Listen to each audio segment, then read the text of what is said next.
I'm doing fine. So leave me alone, so leave me alone, so leave me alone. I'm doing fine. So leave me alone, so leave me alone, so leave me alone. I'm doing fine. So leave me alone, so leave me alone, so leave me alone. I'm doing fine. So leave me alone, so leave me alone, so leave me alone, leave me alone.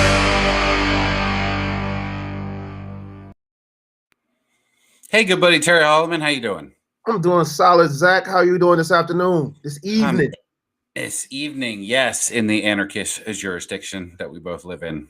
So today was a weird day, right? The big news, Rush Limbaugh, longtime broadcaster, died at the age of 70 of lung cancer. He's been battling it for a while. Yeah. And predictably, I feel like everyone had the wrong take on it. Everybody, every single person except for you and I. Okay, well, let's explain it. Explain it to me. Explain it to our listeners and our viewers what you mean by that, because there are really two really opposite ends of the spectrum we're talking about here. Yes. Was he? Let's talk about the radio people's take on it, which was wrong. I've been arguing with this idiot named Casey Bartholomew on Facebook for like the last hour. Why did I get into a fucking Facebook argument, Terry? I don't know. How old am I? I was getting drugged into it, man. I did, but he was thanking Rush for for being such a pioneer in the radio industry.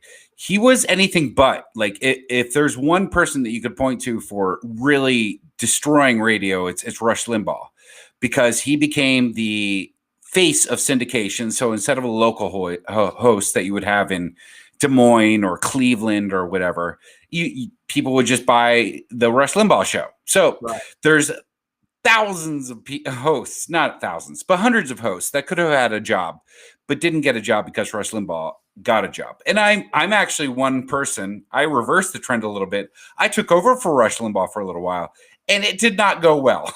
Once you put him in place. Once you have him in place, it's hard to replace him with anything else. Imagine me after Rush Limbaugh. He comes on and does his shit, and then I come on and I know references that are somewhat recent and don't harken back to 1984, and people don't like me. People started to like me a little bit, and then I left, of course. But then there's the people, and this gets a little more complicated, Terry.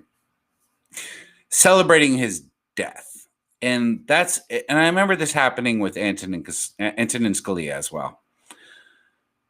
Is that a good place to go?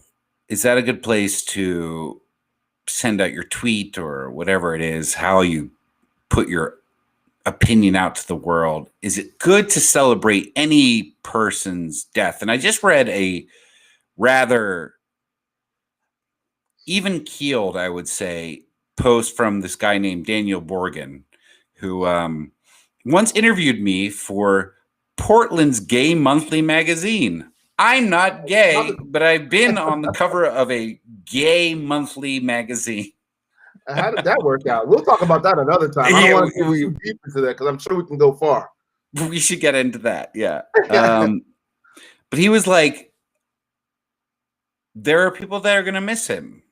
There are people, Bo Snerdley, his producer, is going to miss him. His family's going to miss him.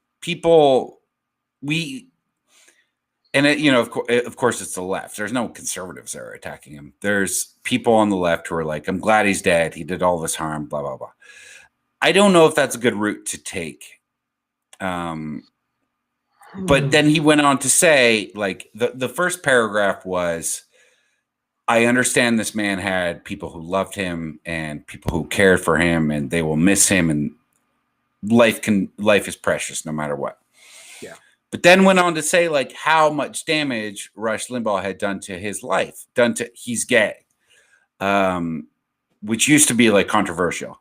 And then was talking about how Rush Limbaugh made his family anti-gay and made him anti-gay for a while with the whole ditto heads thing. And then I was reading a lot today. I listened to him very intermittently.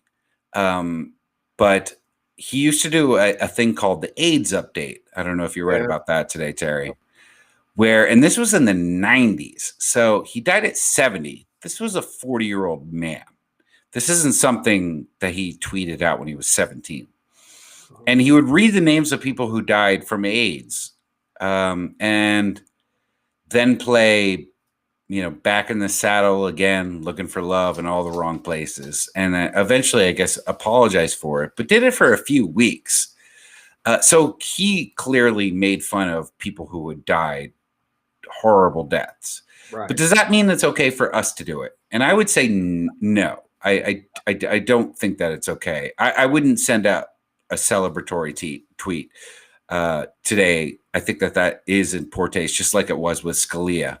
But I also think that people calling out like the Dan Bonginos and the Jack Bisobius, whatever his fucking last name is, of the world for saying like, look how mean the left is doing.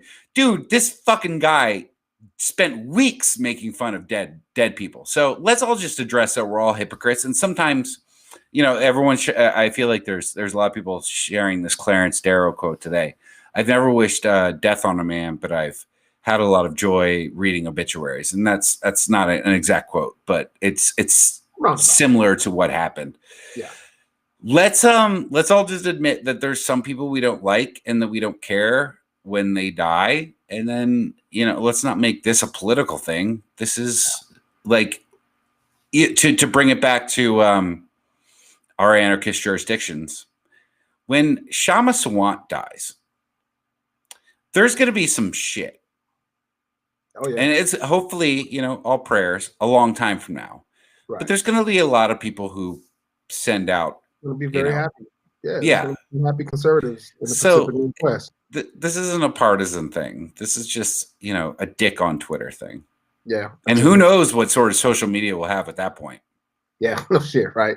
Yeah. I gotta tell you, Zach, so I've kind of been on, I guess I can say on the fence with it all day. And it's not really on the fence. I'll just explain my position about the whole Rush Limbaugh and his death and his life and his legacy and all of that. First and foremost, I was introduced to Rush Limbaugh a long time ago, like when I was in maybe the 9th grade. And I was introduced to Rush Limbaugh by a friend of mine's father, who was a devout Black Muslim, Black Panther, who used to make us study all these lessons. Like literally, I go to his house and he'd have us in there studying stuff, like not schoolwork.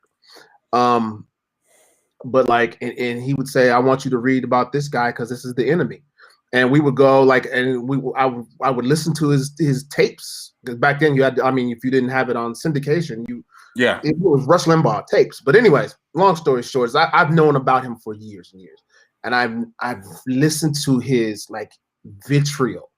And I think that's one of the things he was, if you want to say he was a groundbreaker at anything, I think he was a guy that made that kind of evil, vitriol, racism, xenophobia, sexism kind of semi-mainstream. And I think he made it, accessible to a lot of people and made a lot of people buy into it and believe it. And so it was so ugly at times, Zach, like that I felt like it was somebody that I didn't know, but that I hated. Like I would hear it and it would make me feel angry inside. Some of the things, like he legitimately racist. Like he said like some racist things, like the NFL looks like Bloods and Crips fighting each other without weapons. Like racist stuff towards Hispanics, like straight up. So that being said, I wasn't sad. I wasn't sad to learn of his death. I wasn't sad to learn that he was diagnosed with and stricken with the disease he was stricken with. But I wasn't going to celebrate in his demise today. I wasn't going to jump on the wagon with everybody today. That was hooray for Rush Limbaugh being gone.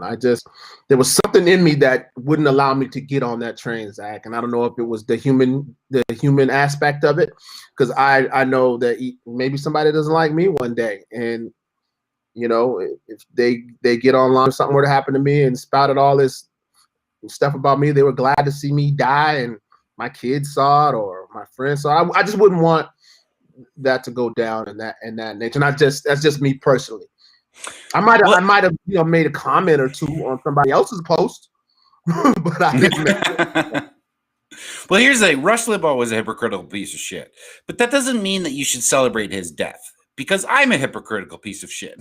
But you're not evil. That's the thing, though. I'm not evil. I've never heard you say anything like completely like racist or like I haven't heard you denigrate an entire group of people the way that he had for years. And it's more than that, Zach. I think if you had opinions that were, racist or xenophobic or whatever it might be, that's one thing. But to spread them at the rate that he spread it and the breadth that that it was broadcast out there to the world, I honestly believe he changed millions of people. And from just the aspect of being a media personality, he's affected things that affect us to this day. Yeah, I guarantee you. It's some of Rush Limbaugh's rhetoric that has taken place over the last 30 years that led to the Tea Party, that has led to MAGA, that has led to the situation where we have people storming the Capitol on January 6th. That is really, I honestly believe that. Well, you're right. I haven't said anything particularly evil, but also I've never been offered $40 million to do so. And let me be honest about that. I'll be the white version. You be the black version, Terry. Like Jason Whitlock says some particularly evil things, and we can. A lot of people condemn him for that, but he gets paid upwards of 7 figures now to do it. Right? Can you? I don't, because Rush here's Rush's the beginning of his career. He was just a top 40 jock. Like when he was in the early 80s, he was just like, coming up next till Tuesday with their latest hit. And then a guy actually worked with. Yeah, that's what he sounded like. And then someone thought that, you could do something different. And that's what he did. And then did he change minds? That's something that I wonder, Terry. Or was he just comfort food for people who thought that anyway? And, was he, because the reason I stopped listening to him, not that I ever was a consumer of him, but it's the same. Sean Hannity was kind of interesting early on, but then became just this partisan stupid hack that he is now. Although he could literally buy and sell me every day, like Dogecoin. but did he actually, because his show sounds the same in 1995 as it did until he died, basically. You just replace the names. Clinton is a socialist. Obama's a socialist. Biden's a socialist. Hillary Clinton's a socialist. It was just the name changed, but the narrative stayed always the same. I don't know if I feel like we maybe give him a lot of credit for changing minds when he was just a nice cup of tea for people who thought that anyway. And what else were they going to listen to? They weren't going to listen to, they weren't going to listen to an alt rock station, or they weren't going to listen to a top 40 station. They wanted someone to confirm everything that they already believed. People talk about him as such an influential figure. I don't know that he was, because I don't think it's not like he took someone where I will say Donald Trump was. I don't think Rush Limbaugh ever took someone who voted for Bill Clinton and turned them into someone who voted for George W. Bush. I don't think that happened. I think you had to be a staunch Republican to have his message infiltrate your mind. Yeah, I think I agree with that 100%. I think, but I do believe that there are, I won't say 100%. I'll say I'm almost there with you. A lot of that I agree with. But I think he was able to move some people from the fence where you were just a normal conservative to someone who was, a little more aggressive in your conservative views. Someone who might have been like, yeah, I'm fiscally conservative. I want small government. I hate paying taxes. That kind of conservative to the kind of conservatives build the wall. The Mexicans are rapists and drug dealers, and man, protect your women and children from the blacks. You can be swung from that to that with the lifting up from Limbaugh. I think I'm more upset that he just ruined. For me, he ruined talk radio. Yeah, as I know it. Yeah. Oh, yeah. You have him on because when people think of talk radio, they don't think of FM stations. Not that FM is like new and hip or anything, but it's better. He's on AM stations, little pea shooters, and he does fine, I guess, kind of well. Again, if I replaced Rush Limbaugh, he couldn't have been doing all that great. And that's all depends on the demographics of the area. But the demos, his demographics are like 55 plus, and even then, he's not like killing it anymore. They just he became like the symbol of the homogenization of radio. Where it's like instead of having that local host, you had Rush Limbaugh, and it's like, well, that sucks. That's a lot of young talent that didn't get exposed or didn't get to find their own voice because this, can I get just mean for a second? Fat fucking thrice divorced Viking addict decided that he wanted to be on, and they paid him a shitload for it. And I'm not gonna be mean about his death, but I'm gonna be mean on his life because he did. I hate Jerry Garcia as much as anybody, but I would never say I would be happy about Jerry Garcia's death. Rush Limbaugh took glee in Jerry Garcia's death, calling him another dead doper. And then look who ended up being a Vicodin addict. And I'm not going to attack him for that other than the fact that he attacked someone else for doing drugs. So that stuff sort of frustrates me. But those are just things that he said. On the day of his death, I'm not going to say ever, ever, ever, I'm glad that he's dead. What I will say is that I'm glad that he's off the air because maybe there will be some sort of new talk radio renaissance where lazy program directors everywhere won't decide to put him on from 9 to noon or wherever the fuck you are in your time zones and start to look for some interesting different voices. And he created this phrase famously, ditto heads. There will be, I'm sure for a while, there will be a lot of hosts that try to just completely copy him. But maybe this will be a new era where there's more interesting, level-headed, thoughtful, funny sort of talk radio that goes forward, and because they won't have Rush to lean back on. That's as much as I will condemn his. Or as much as I will celebrate his death, which I do not celebrate, but I will. What kind of Nirvana heaven Xanadu thing are you talking about right now? I don't. We're gonna give some young upstart opportunity. It's probably true. And develop himself, man. Come on, man. They don't. And he'll just be even keeled and so thoughtful and insightful. But here's the thing, Terry. You're right. On a national platform, that's what's going to happen. It'll probably be Ben fucking Shapiro. I'm sure. He's just even stupider. They'll just play reruns of the Hannity show. But let's say maybe there's Rush has all the markets. So let's say it's 200 markets, at least, or 150, 100 that matter. And like 10% of those decide let's find something new.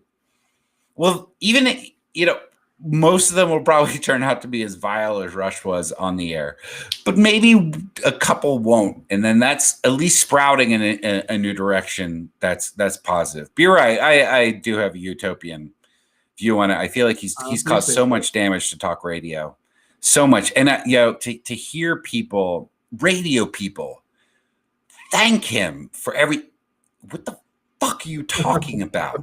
You know how many jobs he's cost? Like, Listen, and it's the same people that would like castigate Bill Gates for the way he behaved in the 80s. At least he's kind of trying to make amends for it now. Like Bill Gates in the 80s was a tyrant. Like if you had no idea, he'd crush you. But now he's like, you know, well, I'm going to make sure that a mosquito never makes anybody sick again. You know? I'm trying to get into heaven. Yeah, please. You know, how do I redeem myself? I mean, I even worked with the program director that brought Limbaugh from Top 40 to Talk, and his name was John Bonelli, and he hates Limbaugh. He thinks he's a trash person. He is a trash person, but again, doesn't mean that you should celebrate his death. But I think we can talk honestly about his impact on society, and if it's negative, then we don't have to gloss it. Listen, the people that love him aren't going to hear about this show. They aren't. They're not tuning into the Anarchist. They aren't gonna.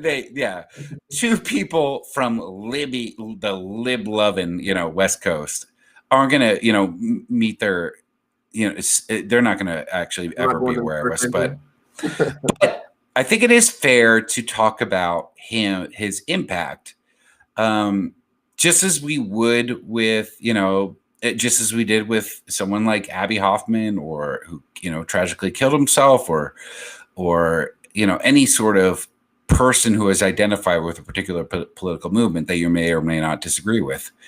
So for me, it's kind of it is a twofold thing. I am sort of disgusted. Like, it's just such a lazy tweet. Like, oh, it's so hot in here. And people pretending it's in hell. Right. And clearly atheist people too. Like, shut the fuck up. Like, you don't believe in hell, but all of a sudden this is a tweet that you're sending. There are better ways to maybe make sure that going forward there's not another Rush Limbaugh. There probably will be. But I was about to say, what happens to the vacuum that now exists because Russ is gone?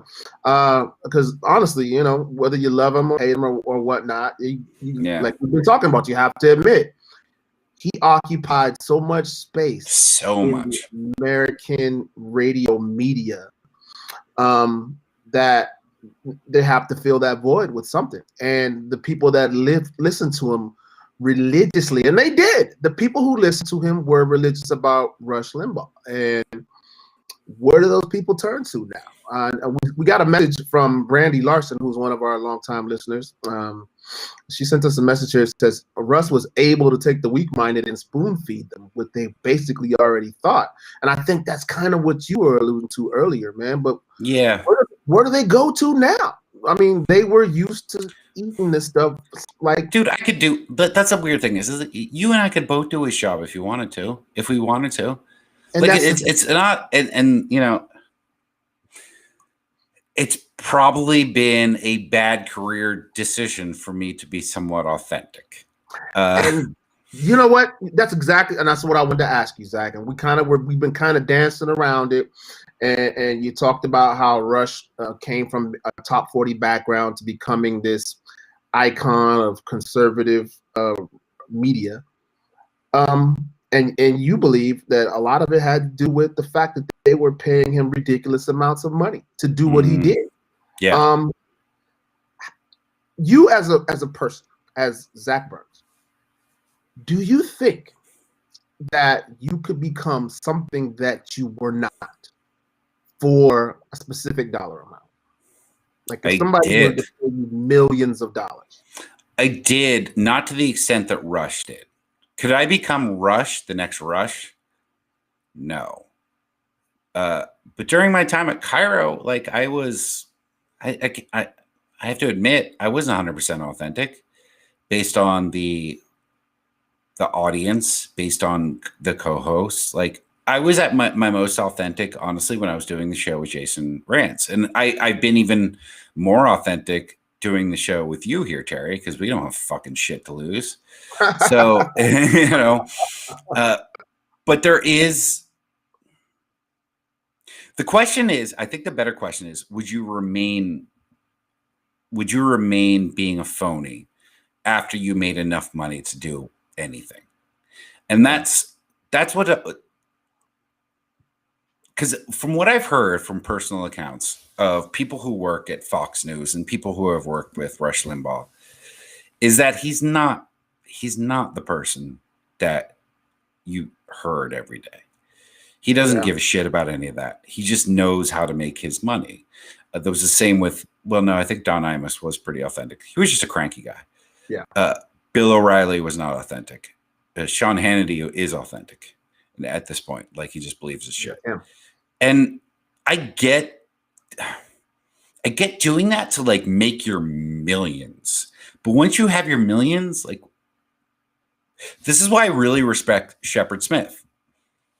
The guy who left Fox to go to see, like, he made his money and then was like, you know what? I made my money. Now I have the freedom to do anything, and I'm going to do something good. Right. And he was already kind of doing that before he left Fox. Like, I get the need to get your security, your financial security, or anything like that. But if you keep doing it after that, that's sort of when you lose your, I don't even know what the word is, because like I want to say integrity, but there's a lot of people, morality is a much better word. Yes. Yeah. Rush Limbaugh was an immoral person, whether he believed it or didn't believe it. And that's what I'm saying. Like even from the start, and I understand, you know, there are people who, you know, want a career so badly that they will do things that go against their integrity, that compromise their integrity and their morality. I understand that. And I know that there are some people who, you know, financially, you know, everything they ever dreamed of is just right there if they just do this plus XYZ. Yeah. I don't know. I think maybe I don't want to seem like Pollyanna once again, or just seem like I'm just the guy walking around with the most integrity in the world. But there's just some things I don't think I could do for money. Yes. I mean, at a certain point, like if I looked around and I knew the words that I was, you know, putting out to the universe was affecting people negatively, causing them to make terrible decisions, things that would cause them to really ruin their lives and their relationships and whatever it might, you know, just if I knew I had that kind of power, I don't know if I could keep traveling down that road, man. I don't have that kind of power right now at all, nowhere close to it.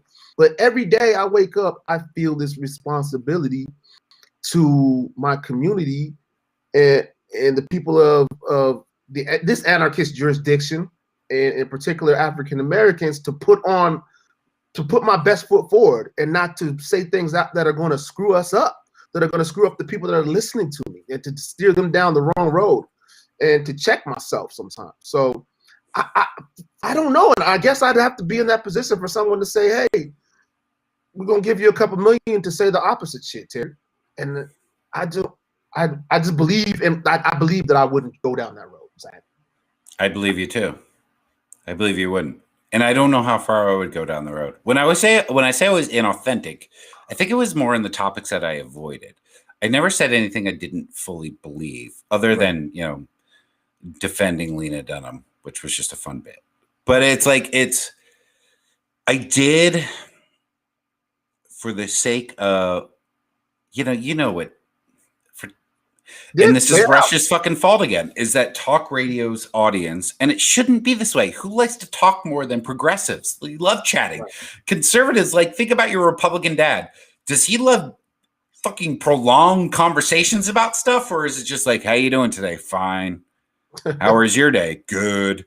But then they're the ones who get to co-opt, you know, talk radio, where you ask your progressive dad, how was your day? He's like, well, it was great. I took a watercolor class. You know, it's like, we're the chattier people, but it's just by nature.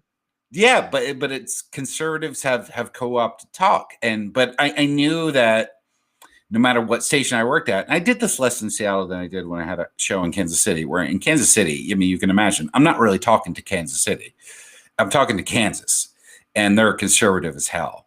So yeah. I was more reserved on my would have been there radical leftist opinions. And I do regret that. Like, I wonder if I just gone on, because I see now, and then maybe this is just a realization for me, Terry, and maybe for both of us, is that the authentic people that I see now in media, like the truly authentic people who are striving out on their own, are killing it.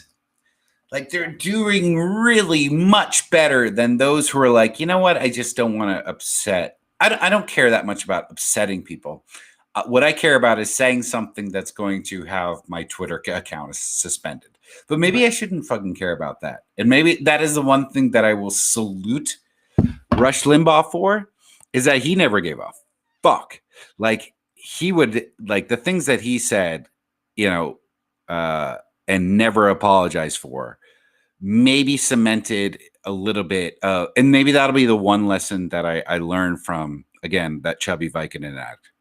Yeah. Is, and I've been a heroin addict, so I can say that.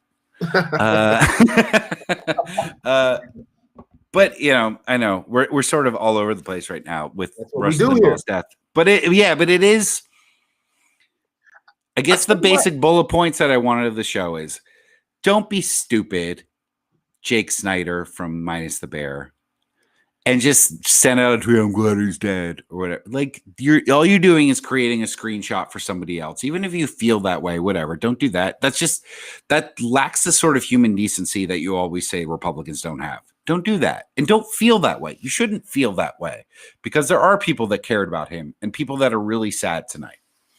So don't celebrate his death. Yet, it is perfectly appropriate, everybody on the right, to attack anything that came out of his mouth for the last 40 years. Both things can be true at the same time. And I hope that that's kind of what this show is, because that's the kind of show that I've always wanted to be. And then I wish we had more strippers on. Like, that's another thing. That's another goal, right? We got the PG. So strippers, the truth, kindness. That's going to be the new. What? I mean, we're in a lane of our own with that one. Like, nobody. We have zero competition. No competition. Would be our new podcast category. Before we jump off that, I do want to address something too, just that you said real quick. You talked about, you know, people going out and being their true authentic self and killing it and doing all that stuff. Yeah, I think there's something, like, you know, I see it and I'm happy for everybody that does it. But one thing that I do know is that a lot of times you're really rolling the dice. You roll the dice, man, because you can roll and be, you know, you're this authentic, wild, whatever it might be, and it will totally flop. And then you're just out there with your pants down, right? Or it might go the opposite way, and then you're like the greatest thing since, like, you're Joe Rogan. You know what I'm saying? Like, right. Either, like, it could have went either way for Joe Rogan, man. Honestly. I know. Well, Joe Rogan, without his podcast, Joe Rogan's a multimillionaire, right? Yeah. Can we talk about him for a second? Why not? I don't fucking get it. I don't. Like, so my girlfriend's brother calls his podcast the Godcast. Like, his opinion immediately becomes his opinion. Right. And other than you know, trans kids shouldn't be allowed to make the transition early enough, or that early. Like, I don't get the appeal of Joe Rogan at all. That being said, I hope this gets to Joe Rogan and we can go on his show. I would do it anytime, any moment. And I'll pretend that I liked your version of the Man Show better than Corolla and Kimmel's. Or he'd be like, Joe Rogan be like, "So welcome to the Joe Rogan Show." Yeah, I love you, man. The way you went after Carlos Mencia, that dude deserved it so bad. And I love the movie. You weren't in any movies, but I think you should be. Great. You're so muscular. Yeah. But I don't, and I know he's like, his audience is 500,000 times bigger than our audience. But I've watched some of his shows, like in their entirety, because I'm interested in like, what is it? Yeah, like what is like he brings fame into it. It's the same thing with like Dak Shepard's show, like who's another just fucking shit podcast that's just big because he brought some fame into it, so people like stick around longer or whatever. But like I've been, and I'm not the best interviewer in the world, right? But I feel like I do it better than Joe Rogan. Like he's just, I watch him like, this is fucking dull right now. And he always has this person who is super eager to be there. And then he gets fucking Chappelle to come in and sit with him. Even during a pandemic, they sit in the room with him. And he's, the Joe Rogan experience, he got into it early. And he's not bad at it but it's usually the reason that I'll finish an episode is because of his guest. His guest will end up being interesting, but he'll always imagine if every show, Terry, I was like, I read some blog that said something that I'm going to horribly misquote right now. That's his fucking evidence for everything. That's always like what he's going forward with. And oh man, that's what I'm saying. Successful, but I want to defend him too because I love the people that he pisses off. Because I worked with a lot of people like that at NPR. Like I'm so fucking happy. There's like Spotify. Is that what he sold out to like $100 million? I'd sell that. I'd sell our podcast to anybody. Like literally ISIS. So if I had a price tag, Terry, yes, I do. But peanut butter and jelly sandwiches and a bag of corn nuts. You come get the Anarchist jurisdiction. But that they have like consternation over the content of his episodes. But he just has a lot of just not even wrong stuff, just really banal things. And he's a decent stand-up. I'd rate him a B. But fuck, man, I don't. So this is my Joe Rogan experience. Catch the pun. So it was like in the deepest parts of the pandemic, like the beginning of the summer, like late spring of 2020. And I'm just searching for anything to occupy my mind. I'm in a dark place. Everything is closed. The gyms are closed. Restaurants are closed. Streets are barren. I don't know what to do, right? And so I was like, let me listen to some of these podcasts. Let me find out what the top podcasts are right now and see what the hell they're doing to figure out what the hell I'm not doing, right? Not that I want to emulate, but I want to see what's going on out there. What are people listening to? So first and foremost, I was just like, it just seemed there was not a giant spark when the show started. Like I wasn't like, oh, okay, let me listen to what the hell Joe Rogan has to say. Right. So that was my first thing. Then slowly but surely, I don't know he just started going into this. He had somebody on who used to be a mixed martial artist, and because that's Joe Rogan's deal.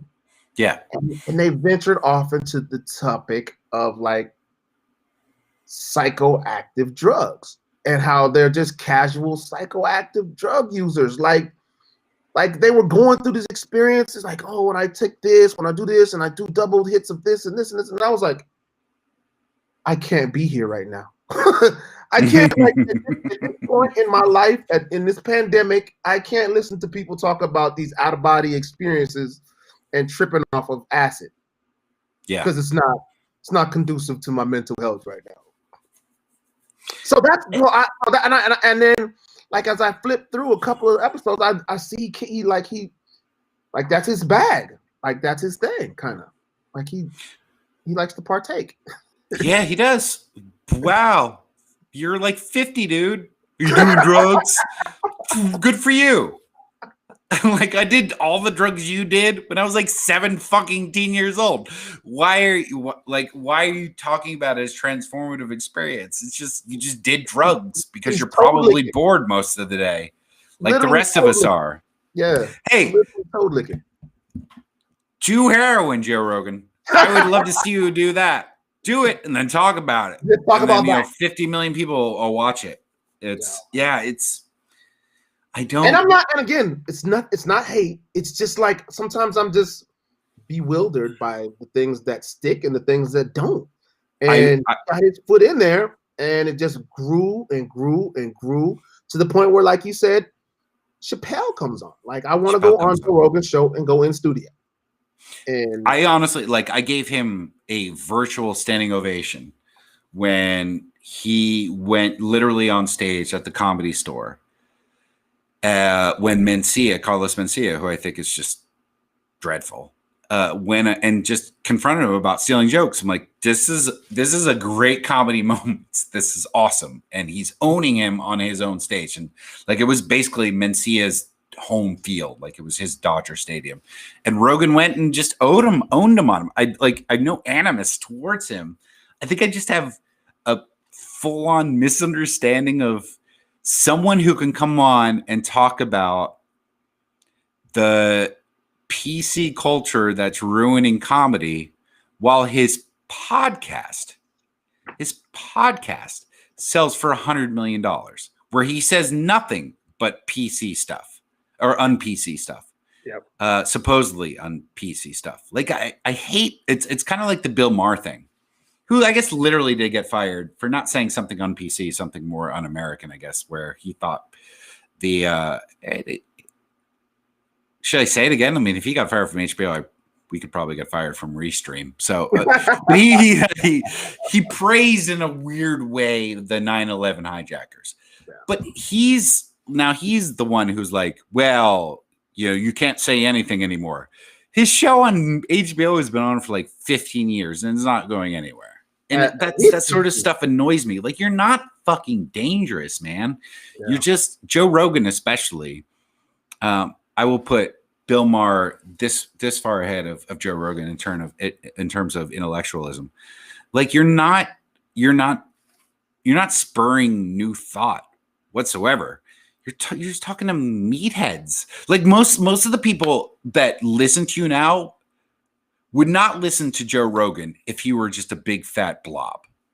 Like, if you look, the part of the thing is that they have this fucking attraction to not necessarily him sexually, but what they could possibly become if they think like him. Then maybe they'll start lifting weights and start get rich like and Joe get Rogan. buff and punch people in the face and tell jokes and drink beer and take drugs.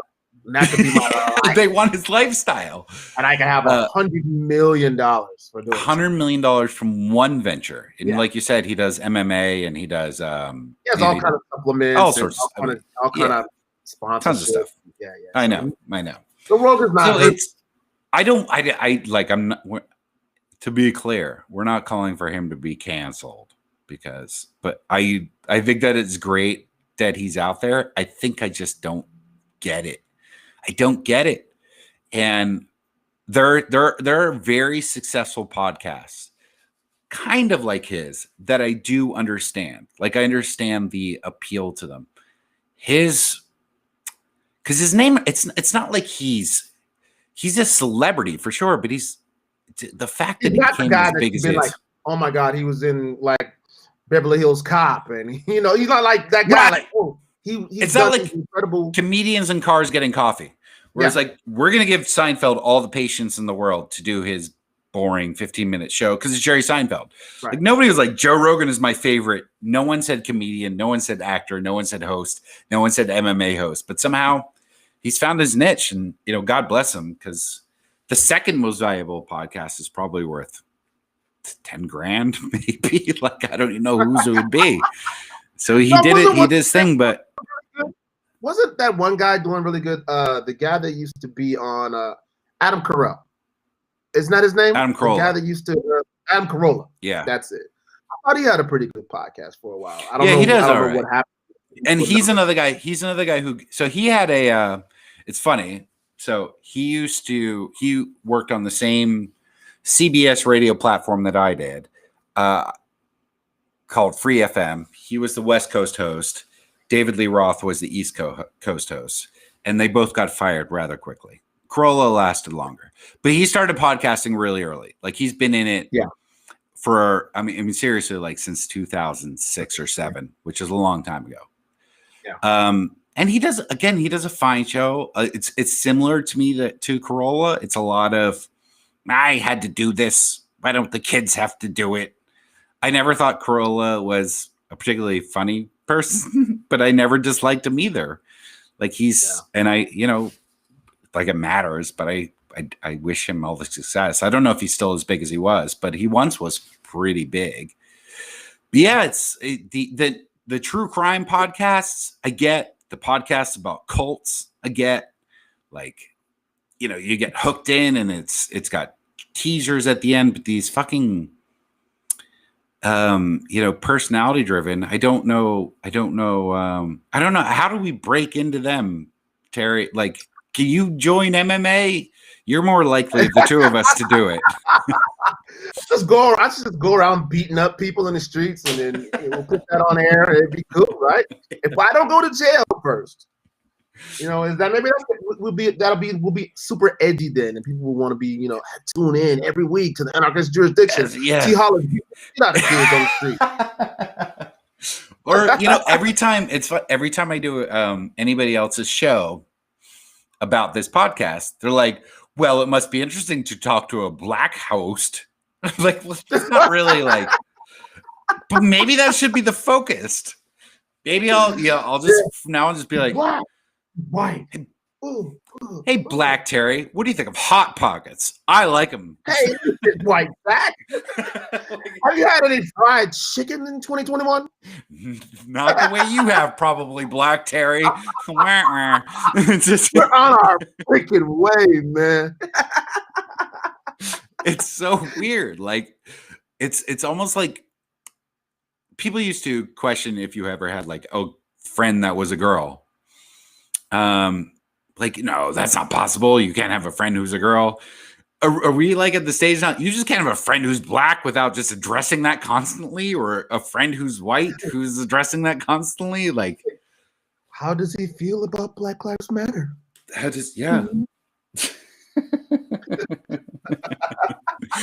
Believe me, every time. Does he think OJ did it? Yeah, that's right. Like, defend Soul Plane. I mean, I have the material if you want to, if we could go in that direction, but Kevin Hart. Yeah. That's another one. Well, obviously, the big thing would be like Tyler Perry. Believe me, that is something that I actually do want to ask black people about all the time. Dude, listen to me. Once again, that is another one that I've spent a lot of time during this pandemic trying to study and figure out. Yeah. And this is another dude that rolled the dice on himself.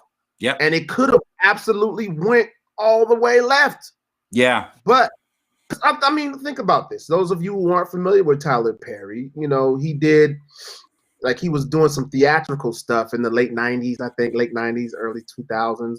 And he created a character named Medea, which was him dressed up in drag and talking tough and crazy and all this crazy grandma. And he turned that into a franchise. Like, and you just think about that. It was a guy who would stand up on stage and do like these monologues in drag. And it turned into a movie that turned into a franchise that turned into, I think it was last year, he bought like something crazy, like 200 acres, 400 acres in Atlanta, Georgia, and created the biggest movie lot ever in history, including all the movie lots in Hollywood. It's where they filmed. They just got done. They filmed Coming to America Part 2 there. Oh, really? I mean, yeah. Yes. We have to get to Coming to America Part 2, by the way. Yeah, please. And so I got some great news today about it. But go ahead. But I'm just saying, he rolled the dice, man. He did. For the longest time, people used to be like, oh, like they'd be like, oh man, did you see Medea? I'm like, no. I've seen no Medeas. But Medea I would say he's smart in this fashion. He would make a lot of either like black romantic comedies or black, like kind of tepid dramas, right? Not like where, there's no Nazis in it or war, but just sort of like neighbors don't like each other. Right. I was like, that's brilliant. No one else does that. It's usually like, for years it was fucking Michael Keaton versus Diane Lane. And then, so I was like, yeah, that's really smart. But it was Medea that sort of puzzled everybody. But, I've never watched it. But, I know the British really think a man in a dress is hysterical. That's Monty Python's entire recipe for success. Yeah, so maybe it's funny. But I don't like Monty Python, so why would I check it out? Coming to America 2. Yeah. Oh, God damn it, Eddie Murphy. It's PG-13. Like that. Was the other one? Just, it was R. Was the last one, R? Oh, yeah. Yeah. It was R. Because Eddie Murphy used to be Eddie Murphy Raw, and now he's Eddie Murphy not quite. So it might be great, but I always feel like for a true, like I can't think of a truly, truly great comedy. Truly great. That's PG-13. It needs to be R. Dude, what PG-13 today isn't what PG-13 used to be, though. I think they slipped some things in on PG-13. I think maybe he's going for the wider audience, of course, the younger audience, as well as the people who remember Coming to America, the original one. So here's let me just tell you where I'm at with it, with that train of thought on it. So, I found myself in a weird place today. I got an email from a friend of mine that is doing some marketing for Amazon, the marketing company for the actual movie.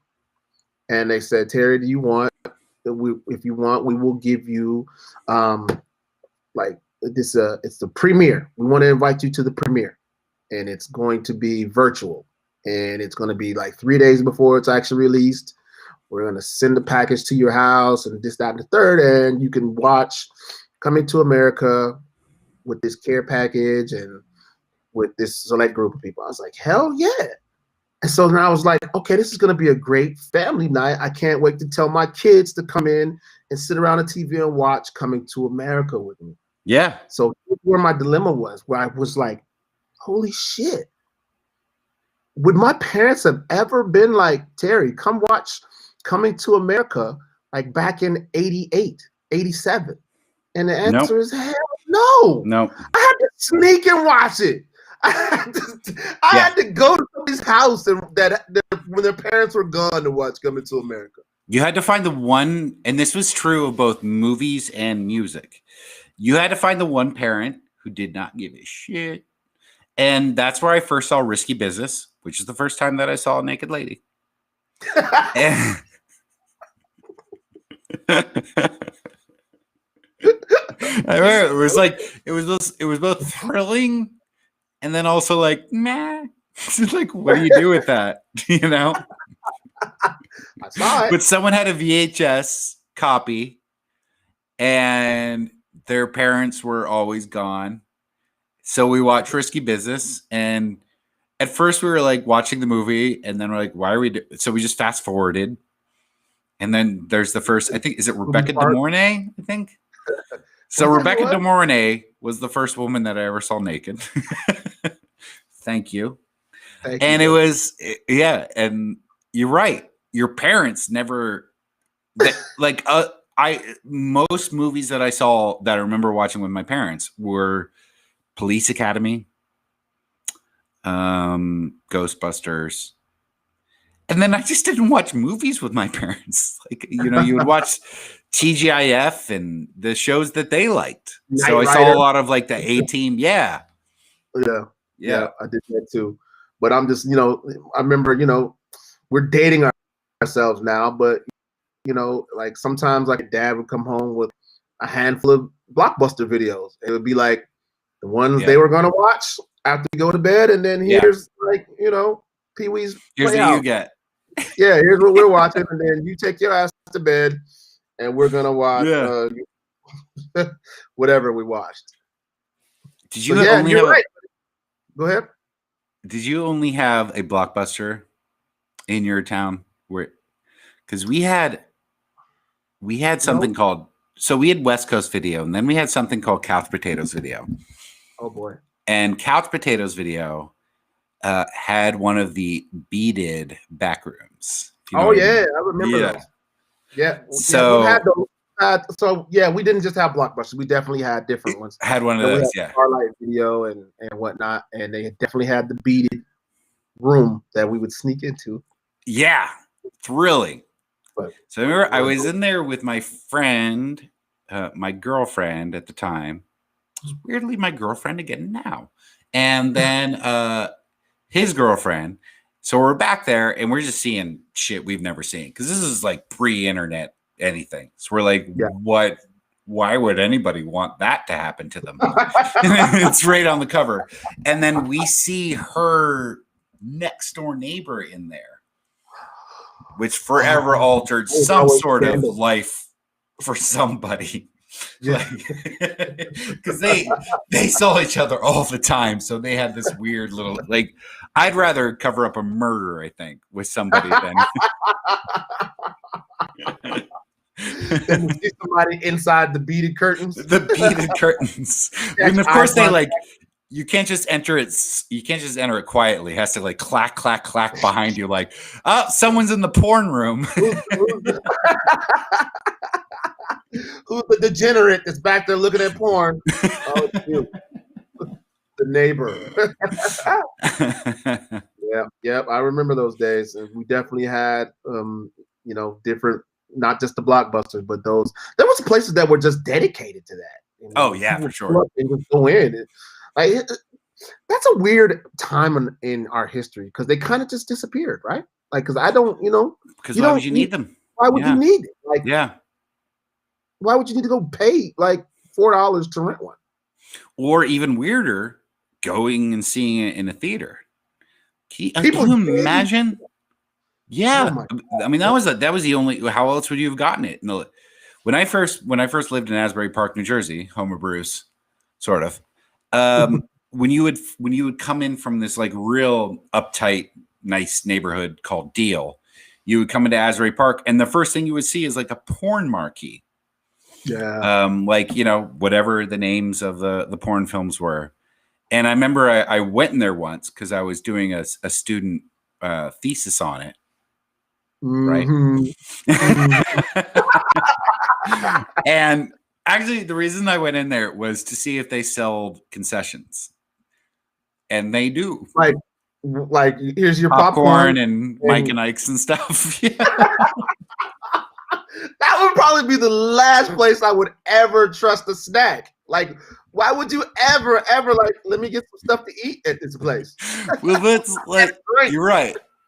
But it just, even beyond like this, the disgustingness of it, because the guy who is selling me the popcorn looks exactly like everybody's picturing right now.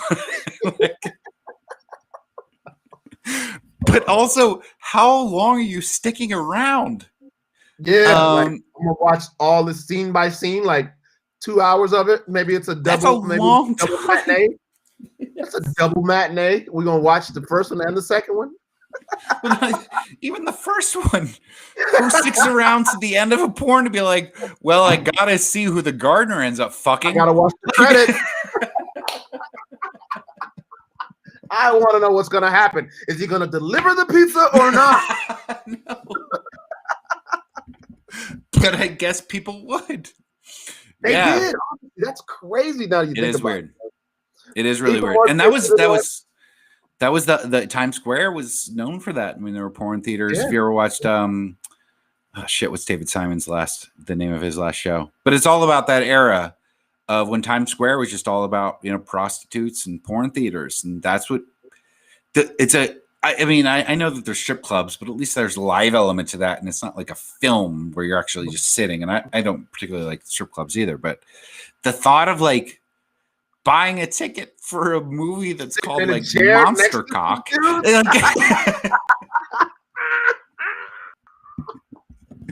And and then just sitting there like you're watching The Incredibles, like eating popcorn. It's so weird. And then, like, like there must have been that, at least this happened one time. I don't know if you ever gone to the movies with somebody like this, like, oh, I just missed what's happened. Who is that guy? Like, still someone who can't follow the plot. I was on my phone. I missed that part. What happened? Yeah, but it happened. God.